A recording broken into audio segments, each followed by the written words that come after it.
नमस्कार दोस्तों, HKTIS में आपका फिर से स्वागत है। अब हम आपके लिए NCERT बुक रीडिंग पार्ट 2 लेकर आया हूँ, जिसमें आपको बताऊँगा कि कौन कौन सी NCERT बुक पढ़नी चाहिए और किस तरह से NCERT बुक पढ़नी चाहिए और टॉपिक को कवर करते समय किन किन बातों का ध्यान रखना चाहिए। तो इसके लिए मैं कुछ आपको बताऊँगा।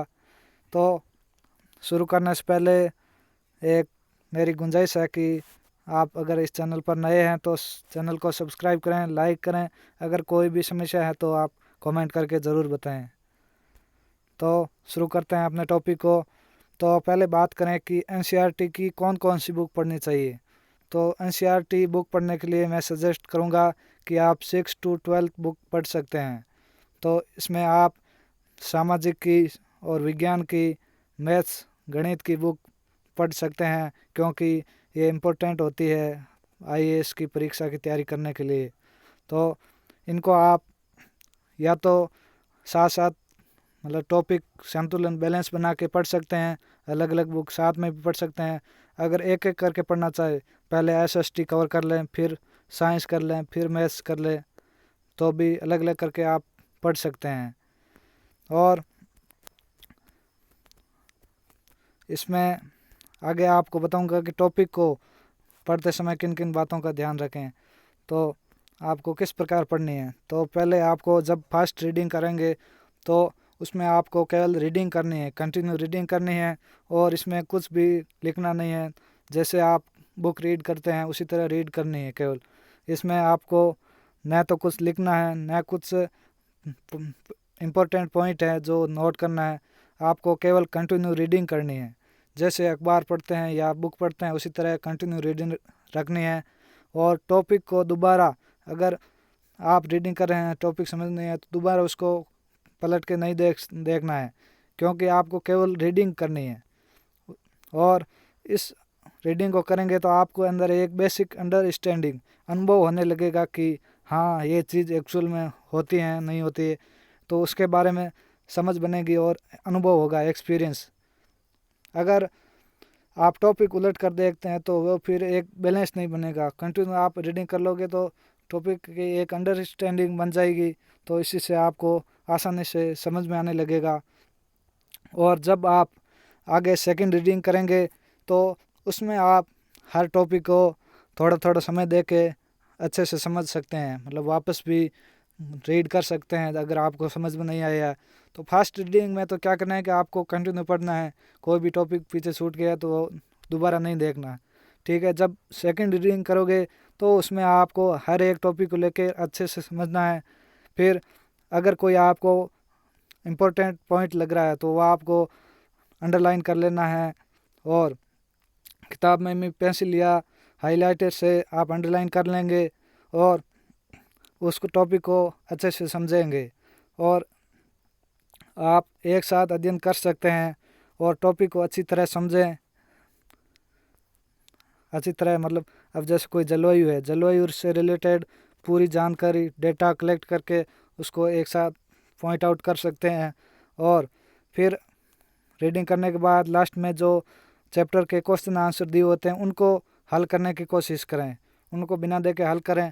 अगर समझ नहीं आता किसी से गाइड लें, पूछें, और बिना देखे मतलब हल करने की कोशिश करना है। मतलब जो आपका एक्सपीरियंस है उसको एक्सप्लेन करना है, बताना है। तो इसी से आपकी समझ विकसित होने लगेगी, यानी कहाँ क्या गलती हो रही है, क्या गलती नहीं हो रही है, तो वह आपको समझ में आने लगेगा।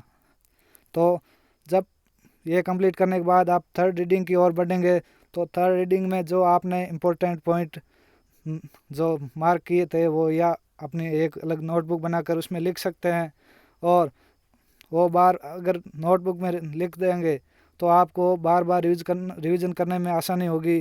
क्योंकि मैं अलग नोटबुक इसलिए बनाने कह रहा हूँ कि अगर आप किताब में नोट कर रहे हैं तो वो तो सारा मिश्रण है, और अगर आप अलग नोटबुक में पॉइंट आउट करके उसमें कुछ फ्लो चार्ट्स वगैरह पॉइंट या संकेत जोड़कर आप करेंगे तो आपको आसानी होगी रिवीजन करने में, क्योंकि आपको जो पॉइंट देखना है वो आप आसानी से देख सकते हैं। तो इसीलिए आप अलग से एक नोटबुक बनाकर उसमें पॉइंट आउट कर लें जो आपको इम्पोर्टेंट पॉइंट लग रहे हैं, और उस पर जब कोई अगर टॉपिक अधूरा है तो उसको भी आप पहले कवर करें, उससे पहले आगे नहीं बढ़ना चाहिए, क्योंकि जो कवर नहीं होगा तो आपको अधूरा ज्ञान रहेगा। तो इससे बेहतर है कि आप कोई भी टॉपिक समझ नहीं आए तो उसी समय कंप्लीट करें, बार बार रिवीजन करना है। और अब रिवीजन में मैं बता दूं कि अगर आपने एक टॉपिक कवर कर लिया तो 7 दिन तक मतलब अलग अलग टॉपिक पढ़ते रहें, और 7 दिनों में जो पीछे पड़ा है उसका रिवीजन कंटिन्यू होना चाहिए, क्योंकि 7 दिन में अगर नहीं करोगे तो आपका पीछे का डेटा है वो डिलीट होने लगेगा। तो इसलिए उनको भी ध्यान में नज़र में रखना है और अच्छे से टॉपिक को समझना है। और अगर आप अब 4th स्टेप की ओर बढ़ोगे तो अब आपके रीडिंग कंप्लीट हो गई है, नोट डाउन कर लिया इंपॉर्टेंट पॉइंट, समझ लिया अच्छे से। तो अब आप जब कोई टॉपिक अगर कठिन लग रहा है तो आप किसी दूसरे टॉपिक के साथ आप कनेक्ट कर सकते हैं। कनेक्ट करने से फ़ायदा क्या है कि आपको उसके बीच समझ बनने लगेगी और वो जल्दी से याद होने लगेगा, यानी हर टाइम याद आ जाएगा। जब कठिन टॉपिक है उसको किसी दूसरे के साथ कनेक्ट कर दो। अब कनेक्ट करने का साधन क्या है कि आप अगर न्यूज़पेपर पढ़ते हो या कोई अदर मतलब कोई टॉपिक पढ़ो उसके साथ रिलेट कर दो। तो न्यूज़पेपर के साथ रिलेट कैसे करोगे, जैसे कोई अगर मान लो न्यूज़पेपर में आया हुआ संकटग्रस्त पक्षी, तो संकटग्रस्त पक्षी है तो अब जो संकटग्रस्त पक्षी है तो वो कहाँ पाया जाता है, किस अभयारण्य में पाया जाता है और कौन से स्टेट में पाया जाता है। अगर कोई मान लो राजस्थान में पाया जाता है तो आप अलग अलग देखें कि राजस्थान में और कौन कौन से अभयारण्य हैं और उनके नाम नोट डाउन कर लो नोटबुक में। फिर वहाँ की जलवायु कैसी है, कैसी कल्चर है, कैसे पेड़ पौधे हैं, इसी तरह से आप पूरा डेटा है वो उसी के साथ रिलेट करें। फिर आपने जो टॉपिक पढ़ा है उसमें ऐड करते हैं। अब मैंने एक पहले टॉपिक बताया था कि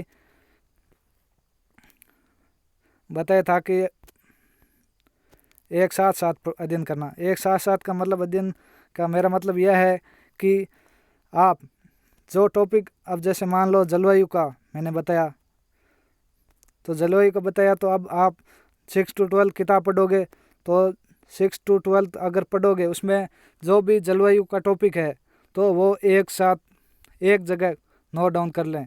अब इससे आसानी क्या होगी, तो आपका टॉपिक है जो भी जानकारी है वो एक साथ इकट्ठा हो जाएगी। अगर आप अलग अलग करोगे तो अलग अलग देखना पड़ेगा। बस यही फ़ायदा है कि एक साथ लिख लें, जो भी कोई चीज़ है एक टॉपिक की वो एक साथ कवर कर लें। तो इसमें आपके लिए इतना ही। Thanks, have a nice day. दोस्तों अगर आप इस चैनल पर नए हैं तो ज़्यादा से ज़्यादा शेयर करें। मैं आपके लिए रोज़ नए नए वीडियो लेकर आपकी स्टडी में हेल्प कर रहा हूँ, तो इससे एक लाइक तो बनता है और सब्सक्राइब करें, दोस्तों के साथ शेयर करके ज़्यादा से ज़्यादा सब्सक्राइब कराएं। इतना ही।